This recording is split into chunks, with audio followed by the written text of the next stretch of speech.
Os atentados de Moscovo, o regresso do Estado Islâmico e a guerra na Ucrânia são convidados do Mapa Mundo os investigadores Daniel Pinel e Vitaly Venislavsky. O presidente da Bielorrússia, Alexander Lukashenko, afirmou esta quarta-feira que os 4 homens suspeitos do atentado terrorista em Moscovo tentaram fugir para a Ucrânia depois de verificarem que não era possível entrar em território bielorrusso. Lukashenko disse que medidas de segurança foram estabelecidas pela colaboração com os serviços russos, foram estabelecidas ao longo da fronteira logo após o início dos ataques, explicando assim o presidente da Bielorrússia e aliado do Kremlin, segundo a agência de notícias estatal Belta. Após alguns dias visando a Ucrânia e apesar do Estado Islâmico ter sido rápido ao assumir a autoria pelos ataques numa sala de espetáculos nos arredores de Moscou na passada sexta-feira, atentado que deixou quase 140 mortos, o presidente russo Vladimir Putin afirmou no início desta semana que se tratou de obra de islamitas radicais, mas sem fechar definitivamente a porta a um suposto envolvimento de Kiev, das autoridades ucranianas. As autoridades russas detiveram 11 pessoas relacionadas com o atentado, 4 das quais acusadas de ato de terrorismo, punível na Rússia com prisão perpétua. Vitaly Venislavsky, natural da Ucrânia, cresceu em Aveiro, licenciado em Relações Internacionais pela Faculdade de Economia da Universidade de Coimbra, mestrado em História Militar na Faculdade de Letras da Universidade de Lisboa, é comentador de assuntos internacionais na SIC Notícias, publica regularmente artigos no Jornal Expresso. Vitaly, obrigado por ter vindo à TSF. Putin, apesar de já referir os militantes islamitas do Estado Islâmico, continua a insinuar o envolvimento da Ucrânia nos atentados. Esse tipo de discurso, nesta altura, serve para quê? Bom dia, em primeiro lugar. Este tipo de discurso serve para mobilizar a opinião pública russa para o maior problema que a Rússia neste momento está a enfrentar, que é a guerra na Ucrânia. Portanto, aliás, o Putin com este discurso, ele tenta, no fundo, com um tiro matar 2 coelhos. O primeiro é não admitir que, de facto, os serviços de inteligência russos falharam, porque falharam. Neste atentado, não só falharam porque foram já previamente avisados com os Estados Unidos, mas também escolheram falhar porque nós podemos observar esse ponto. Foram avisados pelos Estados Unidos a primeira vez em novembro. Ainda em novembro? Em novembro, e depois, no dia 7 de março deste mês, os Estados Unidos aconselharam os seus cidadãos a não frequentarem locais de aglomeração de pessoas em Moscovo. Em Moscovo. Exatamente. E a Rússia, obviamente, decidiu rejeitar esse tipo de avisos que os Estados Unidos lançaram e, portanto, houve aqui este problema que causou depois os serviços de inteligência terem falhado completamente na gestão de uma possível crise que, obviamente, depois transformou-se num ataque terrorista que aconteceu. Agora, para Putin é importante rapidamente criar aqui uma opinião pública favorável a ele, portanto, tentar ao máximo, forçosamente, colar a Ucrânia a este ataque vai servir o propósito militarista do regime de Putin que neste momento se encontra.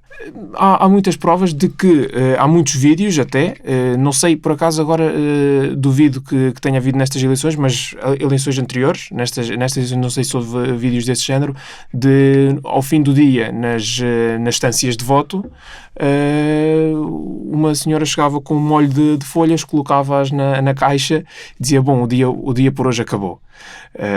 Portanto, obviamente que há uma instrumentalização factual e aberta quase dos votos na Rússia e por isso é normal que ela não demonstre a realidade que acontece.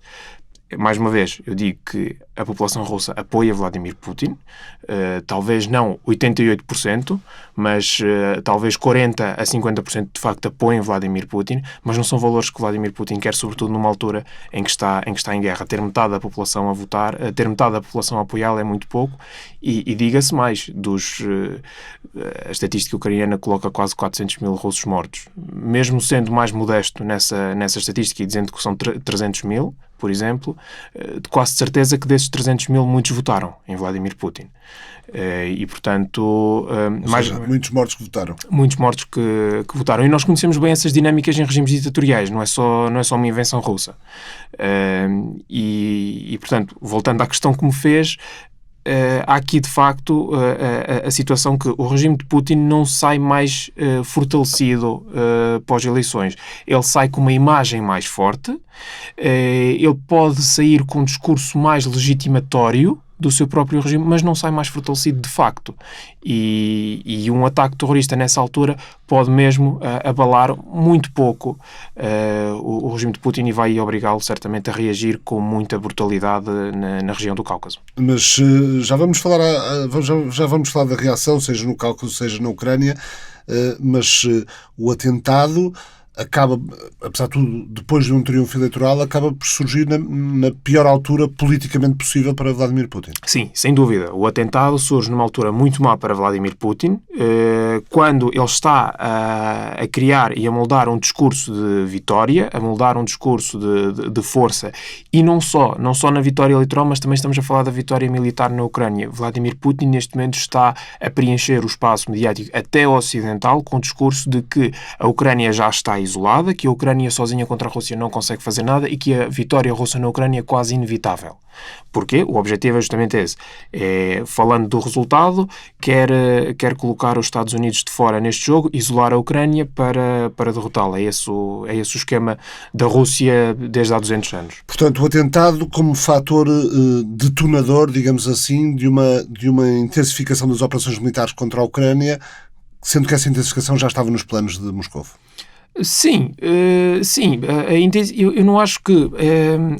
Perdão, o que acontece na frente de batalha, ou melhor, o que aconteceu naquele centro comercial não vai influenciar tão diretamente os planos militares russos e não vai permitir à Rússia do nada agora mobilizar mais homens. Há um planeamento militar que vai ser feito.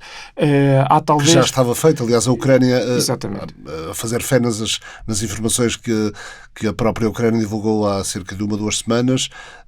A Ucrânia já estará a contar com a mobilização de cerca de 100 mil militares russos para uma grande operação no verão. Sim, sem dúvida. A Rússia está a planear e precisa de o fazer. E vai usar este ataque terrorista como uma forma de legitimar os seus esforços militares e de conseguir mobilizar ainda mais pessoas para a causa da guerra na Ucrânia. Com isto, muita atenção para não cairmos nas teorias da conspiração e dizer que a Rússia é que fabricou um ataque terrorista para depois conseguir mobilizar pessoas. Neste caso não há nenhum indícios disso, mas o Putin vai tentar aproveitar esta situação para poder mais facilmente mobilizar pessoas para as suas forças armadas. Portanto, as dinâmicas de batalha na Ucrânia não parece que vão alterar propriamente com ou sem o ataque terrorista. O que vai alterar será a brutalidade do regime do Kremlin face ao Cáucaso, isso sem dúvida alguma. Este grupo de homens que fizeram um atentado na Ucrânia, em Moscovo, terão vindo do Tajiquistão. O Vitaly falou há pouco em reação brutal da Rússia, mas faz sentido para a Rússia, que está tão envolvida na guerra da Ucrânia, que aliás já não lhe chama Operação Militar Especial, já assume que é guerra, pelo menos Dmitry Peskov, o porta-voz do Kremlin, já usou essa terminologia. Faz sentido que a Rússia esteja a divergir a sua mobilização, ou seja, que atue militarmente contra quem quer que seja no Cáucaso? A Rússia não vai atuar militarmente. Atenção, uma questão de terrorismo é uma questão de segurança pública, portanto é atribuída às forças de segurança, portanto à polícia, à Guarda Nacional. O Exército e as Forças Armadas continuam na Ucrânia, não vai haver essa divergência de recursos. Não nos esqueçamos de uma coisa, a Rússia tem cerca de 3 milhões de homens nas suas forças de segurança. Desses 3 milhões de homens, talvez 1 ou 2 centenas possam estar em território ocupado ucraniano, porque têm que garantir lá a imposição do poder russo e têm que forçar essa imposição sobre o que resta da população ucraniana e depois também a parte da migração forçada de russos para aquelas regiões, portanto a russificação das regiões ocupadas na Ucrânia, essas são feitas pelas forças de segurança, mas ainda tem um grande número de forças de segurança, das polícias especiais, colocadas por todo o seu território. E são essas as unidades que deverão ser lançadas para o Cáucaso. E aqui haverá um grande problema. Porquê? Em primeiro lugar, vimos que a estratégia russa no Cáucaso tem tido graves falhas. Este ataque terrorista já provou isso.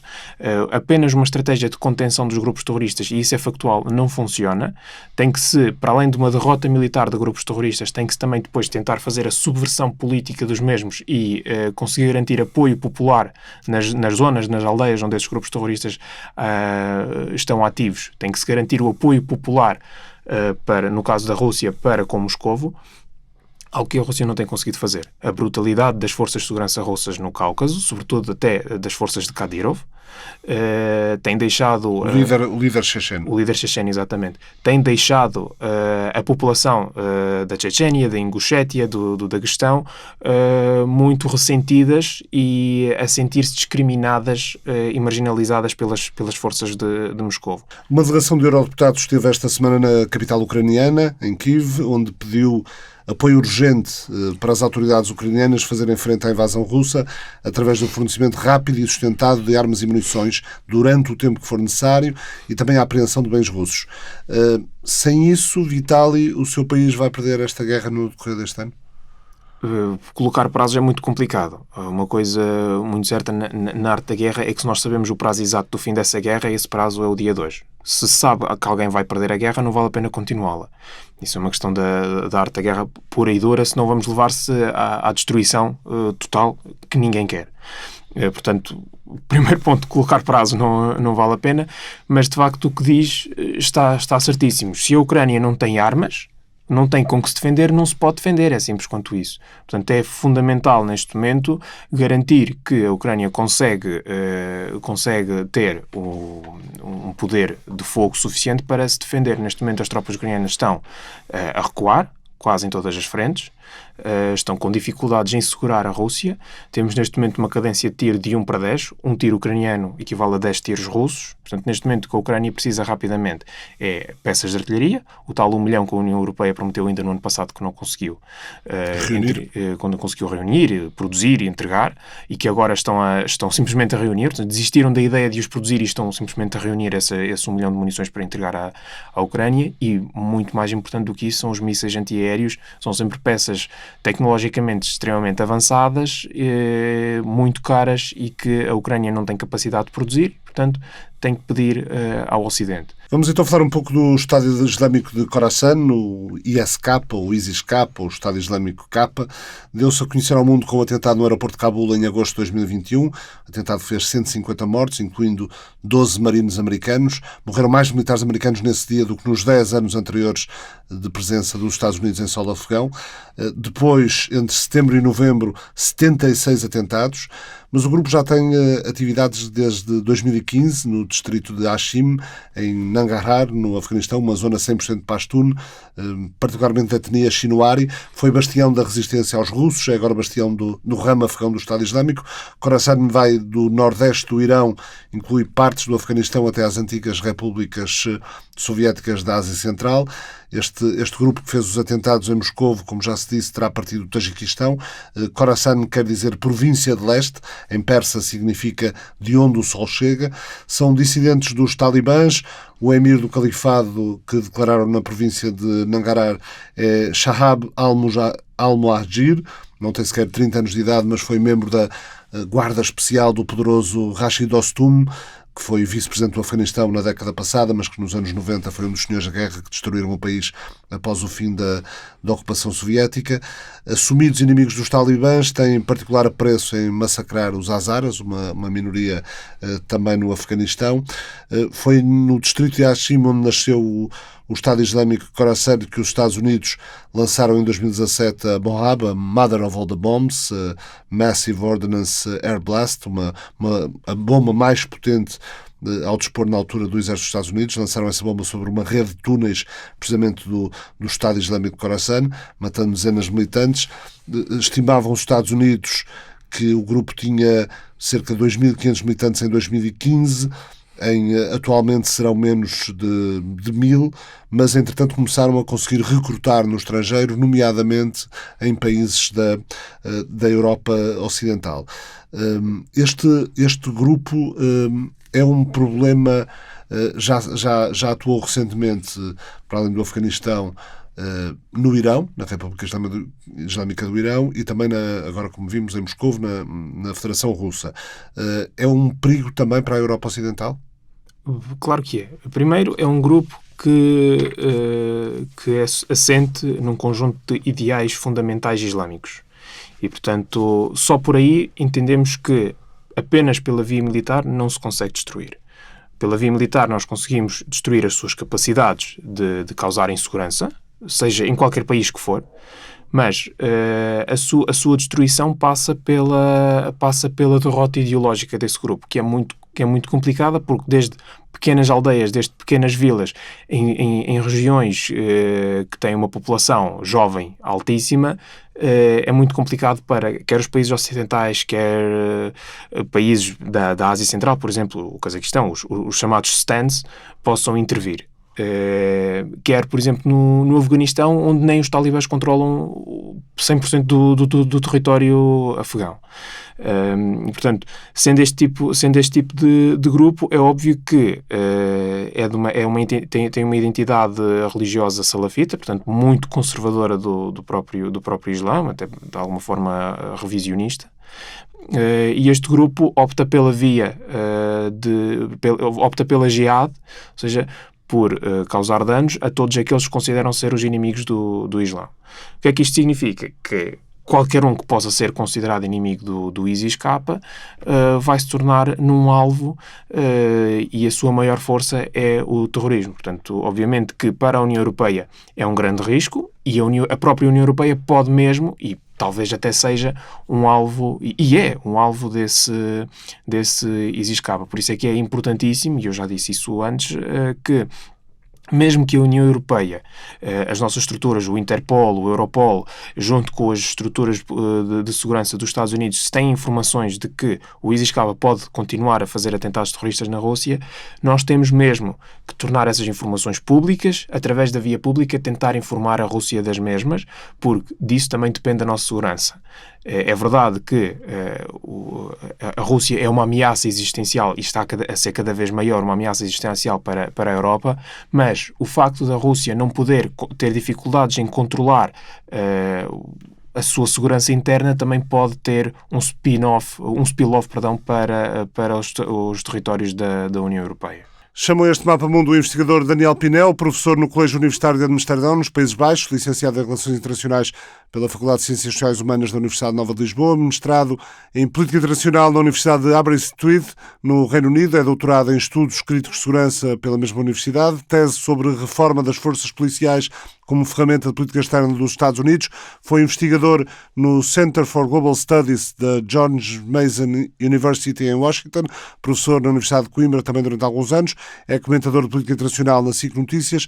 Daniel, este grupo ISK, o Estado Islâmico de Khorasan, de quem já falei aqui no programa, cometeu atentados com mais de 100 de mortos várias vezes, não foi só agora na Rússia, já o fez no Paquistão, no Afeganistão, considera como área operacional também o Tajiquistão, a Índia, o Sri Lanka, as Maldivas, o Bangladesh, tem mapas que reivindicam território que vai do Cazaquistão a norte até ao Sri Lanka e Maldivas a sul, com o leste do Irão ao ocidente e o oeste da China ao oriente.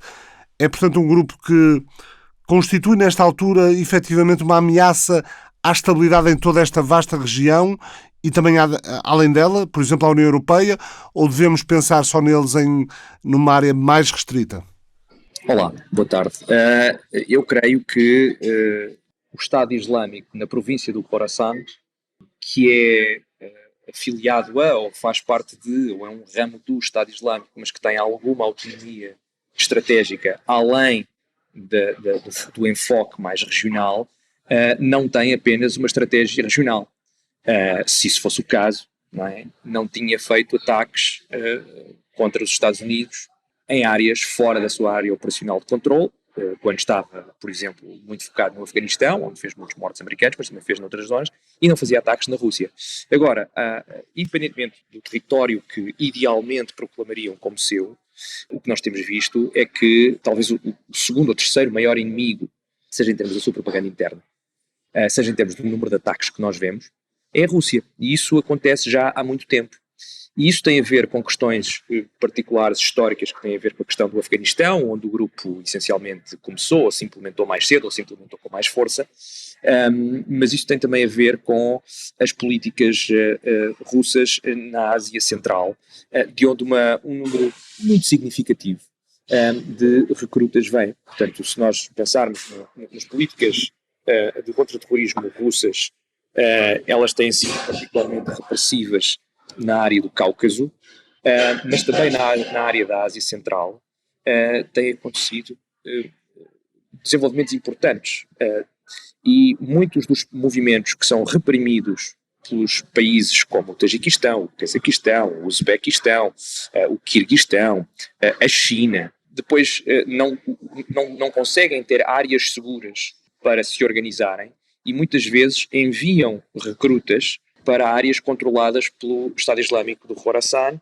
e, portanto, gera-se uma espécie de uma política de aliança regional que tem menos a ver com a estratégia local no Afeganistão, no Paquistão e no Irão, originalmente as 3 áreas mais importantes da operação, e nós vimos que neste momento eles se espalharam muito mais. Tem também a ver com isso, tem a ver com a relação do grupo com a Ásia Central, que se desenvolveu a partir de 2014 ainda mais, portanto na última década ainda mais, e tem a ver com a atuação da Rússia em apoiar esses Estados da Ásia Central na repressão do terrorismo, e depois tem a ver com as 2 campanhas que a Rússia fez, não é? Uma delas no Cáucaso, portanto em relação ao Daguestão e à Chechênia em particular, a outra em relação a militantes do ISIS, colaborando com o Irão em derrotar uma parte significativa do ISIS na Síria.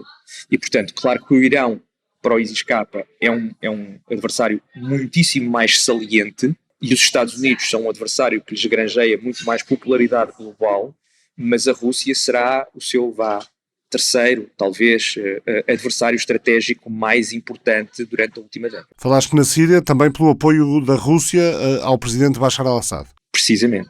Ou seja, o presidente Bashar al-Assad começou por, se quisermos, estar a lutar contra uma coligação extraordinariamente diversa de adversários políticos. Muitos deles eram grupos não estatais violentos, alguns deles eram grupos nacionalistas, alguns deles eram grupos sunitas, uma vez que ele é xiita alevi,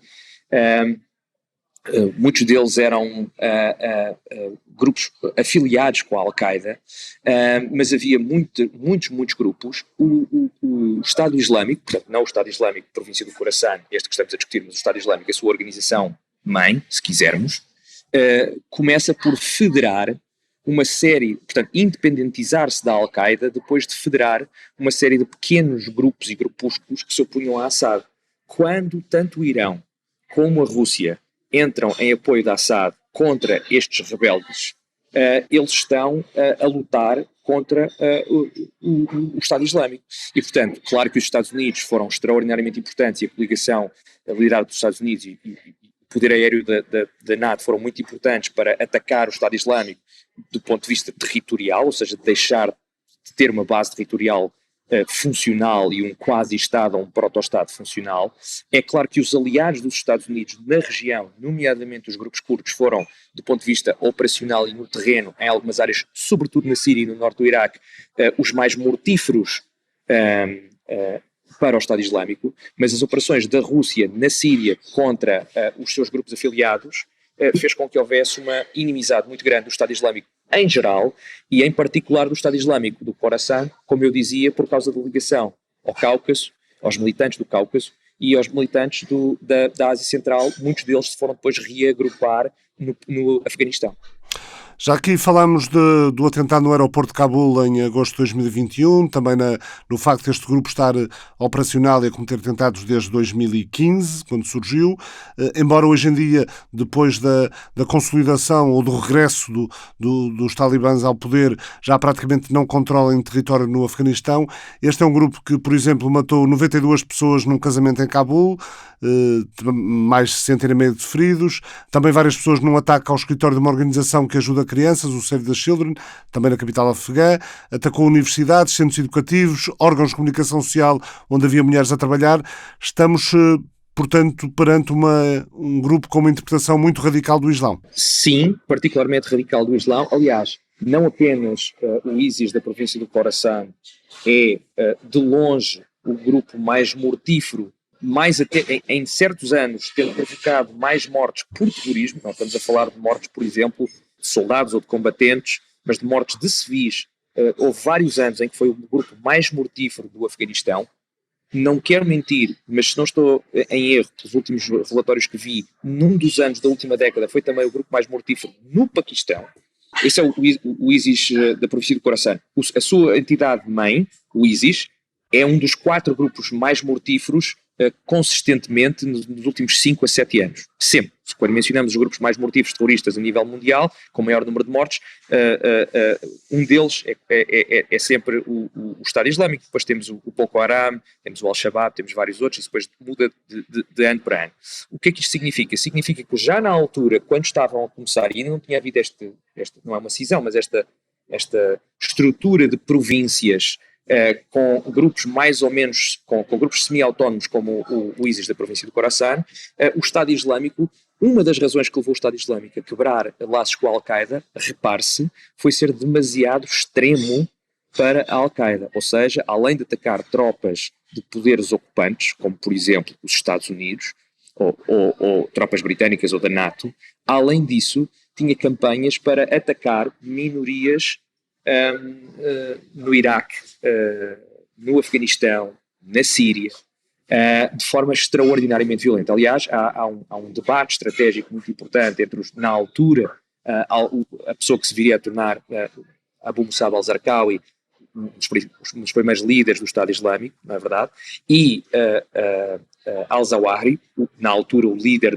o número 2 da Al-Qaeda, até à morte de Bin Laden, que tiveram uma espécie de uma correspondência muito acesa, digamos assim, em que basicamente a Al-Qaeda dizia não podemos continuar a matar tantos muçulmanos, mesmo que eles sejam xiitas, não podemos continuar a declará-los como infiéis, porque senão vamos perder o apoio da população local, sobretudo em estados onde a população xiita é, se não maioritária, pelo menos muito consequente em termos, por exemplo, eleitorais, em termos de recrutamento, em termos de financiamento, etc. Isso não nos fica bem.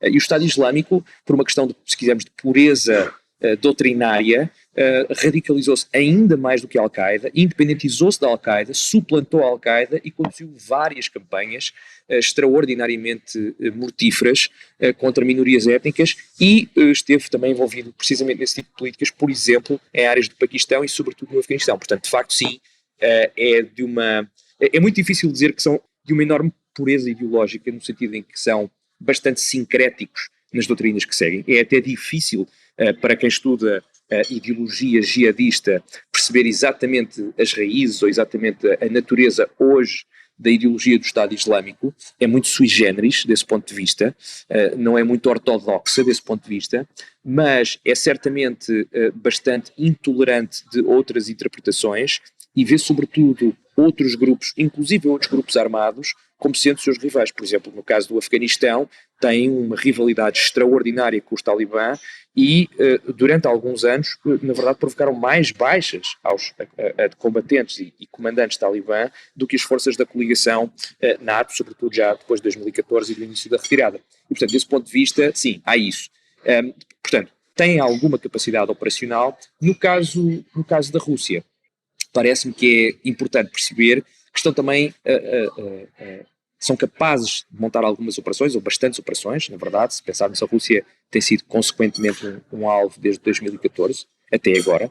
Se olharmos para a propaganda do Estado Islâmico em geral e do Estado Islâmico na província do Khorasan em particular, naquilo que é publicado, mencionam muitas vezes a Rússia, como alvo, como inimigo estratégico, como um dos países imperialistas cristãos, como de resto os Estados Unidos ou outros países europeus. Portanto, desse ponto de vista, isso é muito claro. No caso da Rússia, tem capacidade operacional porque, se nós pensarmos, se pensarmos em Moscovo como uma cidade europeia, Moscovo é talvez a maior cidade muçulmana na Europa. Moscovo, que é uma cidade absolutamente enorme, tem qualquer coisa como entre 2 e 3 milhões de migrantes de países da Ásia Central, que são muçulmanos e que vivem, além de sofrerem bastante discriminação, têm também uma existência dura e difícil, existindo essencialmente nas margens da sociedade e nos níveis mais baixos da economia de serviços e na economia industrial, sobretudo industrial de guerra da Rússia. Portanto, a Rússia continua a precisar, agora ainda mais do que antes, dessa mão de obra barata e muitas vezes em condições bastante desesperadas, que sai dos países da Ásia Central para ir para a Rússia e, portanto, precisa dessa mão de obra, mas ao mesmo tempo não lhe dá muitas condições e, portanto, seja em partes da Rússia que têm minorias muçulmanas que são profundamente discriminadas e que têm níveis de desenvolvimento socioeconómico muito baixos, por exemplo, o Tatarstão, onde o ISIS recruta bastante, o Estado Islâmico recruta bastante o Tatarstão, ou, por exemplo, em zonas periurbanas, na cidade de Moscovo, onde vivem muitas pessoas da Ásia Central que não são das repúblicas soviéticas, são das repúblicas ex-soviéticas. Desse ponto de vista, há uma capacidade de recrutamento muito grande, e a Rússia tem muita dificuldade em lidar com isso, desde logo porque não é uma prioridade estratégica, nem tem sido nunca uma prioridade estratégica para a Rússia fazer o seu contra-terrorismo do ponto de vista dos serviços de informação, da justiça, da polícia, da maior transparência. A política de contra-terrorismo da Rússia é essencialmente uma política militarizada, como nós vimos, por exemplo, em relação à Chechênia ou da questão, e isso apenas causa uma resposta também ela mais militarizada, e faz com que os meios ao seu dispor, como vimos agora, é um Estado de polícia com guarda civil, polícia militar, polícia normal, polícia de Estado, serviços de informações domésticos, uma série de coisas, muito CCTV, etc., e que ainda assim não é capaz de impedir que hajam ataques consistentemente, quase todos os anos, em várias localizações da Rússia, mas inclusive muitos em Moscou. O Vitaly dizia-nos aqui que a imputação de responsabilidade à Ucrânia é uma forma de Vladimir Putin conseguir melhor mobilizar a opinião pública para a guerra e desculpar as falhas de segurança do próprio Estado russo. Partilhas desta opinião? É absoluto. Aliás, eu já tive a oportunidade de o dizer noutras ocasiões, isto é aquela velha máxima de Winston Churchill que nunca se deve desperdiçar uma boa crise. Ou seja, isto é efetivamente uma crise. Aliás, não é à toa que Putin levou mais de 48 horas para aparecer a fazer algum tipo de pronunciamento oficial pela sua voz e não de alguém perto dele sobre o assunto, por exemplo. Não é à toa que Putin não foi visitar o local e não vai visitar nunca o local e nunca haverá uma fotografia dele junto à tragédia que se passou. Portanto, é uma tentativa de se distanciar daquilo que é mais um de vários falhanços de segurança ou várias falhas de segurança gravíssimas nos últimos 2 ou 3 anos. Não é? Se nós pensarmos o que é uma bomba que matou a filha de um dos seus ex-aliados, ataques à bomba em Moscovo, drones, ataques contra refinarias, não ter conseguido os objetivos, ter na verdade perdido a parte inicial da guerra para tomar Kiev e ter tido um golpe de Estado contra si que ficou a alguns quilómetros de Moscovo, tudo isto são falhanços óbvios de um Estado de polícia e do aparelho de segurança de um Estado de polícia, não é? Como seria em qualquer Estado, diga-se de passagem. E, portanto, mas no plano hipotético, colocando todas as hipóteses em cima da mesa, se tivesse havido, Daniel, ou se tiver havido alguém a facilitar a passagem do grupo ou a patrocinar do lado da Ucrânia, que consequências isso poderia ter para a credibilidade internacional da Ucrânia e inclusive para a continuação da ajuda ocidental à Ucrânia? Seria desastroso para a Ucrânia e sobretudo não traria praticamente nada, ou seja, se a Ucrânia já tem tido bastante efeito em mobilizar cidadãos russos em milícias que fazem ataques, se alguns dos ataques com drones que têm sido perpetrados, por exemplo, em Moscou, nos últimos 2 anos, é porque os serviços de informações ucranianos têm conseguido coagir ou convencer cidadãos russos a fazer esses ataques, que a Rússia determina que são tão terroristas como este, não são tão letais como este, mas são tão terroristas como este aos olhos do Estado russo. Portanto, se isso é o caso e consegue ter uma completa inimputabilidade, não é? Consegue continuar dúbio e dizer não somos nós, não temos nada a ver com isso, ficamos muito felizes que tenha acontecido, mas não temos nada a ver com isso. Quais eram os ganhos estratégicos de fazer isto, associando-se a uma força terrorista pouco previsível e condenada e pondo em causa a ajuda de parceiros fundamentais como os Estados Unidos e a União Europeia, mas sobretudo a União Europeia, porque no futuro muito próximo a Ucrânia vai ficar muito mais dependente da ajuda dos seus parceiros europeus, tendo em conta a situação dos Estados Unidos e do Congresso americano. E, portanto, desse ponto de vista, parece-me inverosímil no mais extremo e só trazer muito pouco de consequências reais, ou seja, isto não faz nada ao regime de Putin, isto não faz nada ao esforço de guerra, pelo contrário, isto até vai facilitar a mobilização para a guerra e esta retórica do Kremlin, que isto tem a ver com a Ucrânia. Portanto, não há nada a ganhar desse ponto de vista. E depois, do ponto de vista, se quisermos meramente logístico, essa história tem imensos problemas. A ideia de que os 4 suspeitos foram apreendidos perto da cidade de Briansk, dizendo-se que ela está a caminho da Ucrânia. Sim, ela está a caminho da Ucrânia, como está a caminho da Bielorrússia, e de resto, Alexander Lukashenko já veio dizer que, na verdade, eles tentaram sair pela Bielorrússia e, não tendo conseguido, voltaram para Briansk, presumivelmente para então irem tentar a Ucrânia. Quando, na verdade, aquilo que foi dito pelos militantes faz muito mais sentido. Os militantes, nós temos vários vídeos, aliás, chocantes, da tortura a que estão a ser sujeitos, e enquanto estão a ser amarrados e interrogados, respondem a muitas perguntas, e uma delas é que eles entraram a partir da Turquia, ou seja, a Turquia tem uma fronteira pelo Mar Negro com a Rússia, muitos nacionais da Ásia Central e do Cáucaso transitam com alguma facilidade através da Turquia e, portanto, entrar pela zona da Crimeia ou entrar pela zona do Mar Negro e das províncias que estão ao pé do Mar Negro torna-se muito mais fácil. Portanto, se entraram por aí, faz algum sentido perceber que estavam a fugir para Sudeste, não tanto para entrar na Ucrânia, mas para provavelmente chegar ao Mar Negro e saírem pela mesma forma que entraram. Fazia muito mais sentido, não é? E, portanto, desse ponto de vista, mas nada disso é importante, ou seja, a verdade dos factos não é importante. Ou seja, nós nunca saberemos, porque obviamente aquilo que nos for dito por estes prisioneiros é apenas o que está a ser editado e mostrado. Aquilo que nos for dito por estes prisioneiros, assumindo que eles são as pessoas corretas, é fruto de coação, aliás, visível, ao ponto de cortarem uma orelha a um dos presos. E um dos presos ter que estar de maca quando foi presente a tribunal, porque não conseguia, ao contrário dos outros, ser posto numa cadeira. E, portanto, desse ponto de vista, há muito pouca confiança naquilo que é a narrativa do Kremlin. Mas ela não é importante. Não é importante do ponto de vista factual, se quisermos. Isso não serve nada. Nós nunca vamos ter uma investigação independente. Nós nunca vamos ter uma investigação sobre as falhas internas de segurança que venha a público. E nós nunca vamos saber o que é fruto de coação e o que é verdadeiramente declarações feitas por estes militantes. Aquilo que nós sabemos é muito simplesmente isto. Há provas forenses razoavelmente credíveis que o Estado Islâmico sabia do ataque, esteve envolvido no ataque, perpetrou o ataque e depois reivindicou esse ataque. O próprio Putin já o afirmou. E, portanto, o que ele disse foi, sim, foi o ISIS que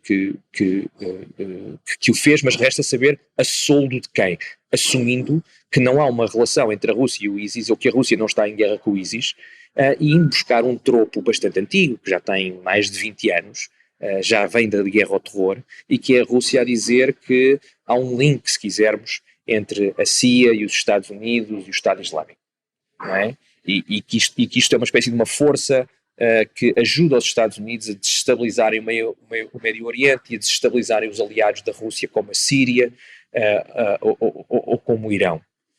E, portanto, sendo que, obviamente, o Estado Islâmico é também um inimigo dos Estados Unidos e causou muitas mortes a soldados americanos, e, portanto, essa narrativa, se quisermos, é útil ao Kremlin, está a ser ressuscitada e está a fazê-lo, como dizia o Vitali, precisamente para ajudar à mobilização para a guerra na Ucrânia, que é de facto aquilo que estrategicamente preocupa Putin. Isto é uma distração do que é o seu objetivo estratégico. Não é uma distração grave o suficiente para lhe causar problemas eleitorais, até porque acabou de ganhar as eleições e provavelmente vai ficar vitaliciamente no poder. É uma forma de mobilizar as pessoas ou fazer o pivô para a questão que lhe realmente interessa, que é a questão do confronto com o Ocidente e do confronto com a Ucrânia, e dos seus objetivos de política externa aí. E é uma forma, sobretudo, de escamotear os erros, porque se fosse só o Estado Islâmico que tivesse conseguido fazer isto, significava que o aparelho do Estado estava essencialmente a dormir e que tinha havido um falhanço seu. Se é o Estado Islâmico como parte de uma conspiração muito maior de adversários que querem magoar a Rússia de forma pouco honrosa, e que na verdade a única forma de os combater não tem nada a ver com o contra-terrorismo em Moscovo, nem com a segurança dos cidadãos, e tem sim a ver com a guerra e com a derrota do Ocidente, então isso torna a narrativa muito mais benévola para as prioridades de Putin, e apaga, se quisermos, uma parte do seu falhanço, pelo menos nos média domésticos, para os quais muita desta propaganda é produzida. Muito obrigado, Daniel Pineu. O Mapa Mundo regressa à TSF na próxima semana. O Mapa Mundo é uma parceria da TSF com o Instituto Português de Relações Internacionais.